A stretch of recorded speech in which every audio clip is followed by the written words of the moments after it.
Unsaon ako nga mahimong perfect sa panglantaw sa Biblia.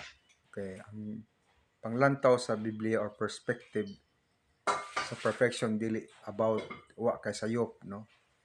But your maturity in faith, your character and your obedience to the Lord. So dunay mga step by step nga guide sa alang sa imong espirituhanon nga growth. Number one is imong pangitaon ang presensya sa Ginoo. Regular ang imong prayer, regular ang imong worship and meditation sa pulong sa Ginoo. So daghan mag mga pamaagi ron nga para maka-meditate ka sa pulong sa Ginoo. Daghan mag mga apps nga pwede nimo i-download ang audio. So pinagi na makapamalandong ka. Psalms chapter 16 verse 11, Matthew chapter 22 37 to 40. Number 2, unsaon nimo nga mahimo kang perfect or gitawag nga mature in your faith. Number 2 is tun-an nimo ang pulong sa Ginoo. So ang pulong sa Ginoo imo siyang kat-unan gyud, no? Nya imo pong hangyoon ang Ginoo nga tagaan kaniya grasya sa pag-apply, no? Sa imong natun-an.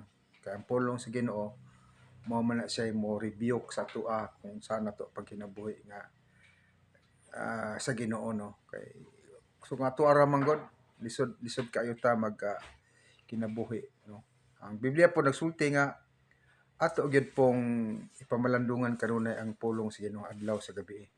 Makatabang man gud ni labi na sa tuwa kung gusto ta matug langit. So ang siyempre ang kinabuhi nga makalangit mo pud ato ang paningkamutan nato nga lifestyle, no? Kay sige kag pangandoy langit pero ang lifestyle nimo dinhi sa kalibutanon, so dili gyud ka makaadto dito. Number 3 is obey God's command. Dunay ang asugo gud sa Ginoo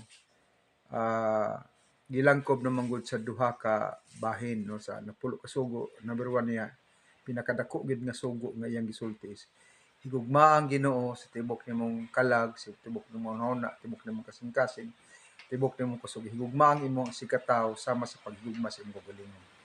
So kinahanglan ma-develop ang imong kinaiya, no? Ang pagpaubos, ilhon nimo nga napog kay limitation.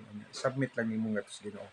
Proverbs 7:3 verse 7, unya 1 Peter 5:6. Ikaduha ang gugma, no?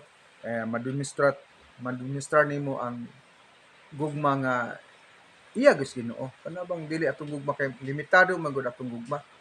Kung may gugma man gud ta, kung natay makita nga maayo, gugma nato siya pero di nato makita di taganahan may gugma.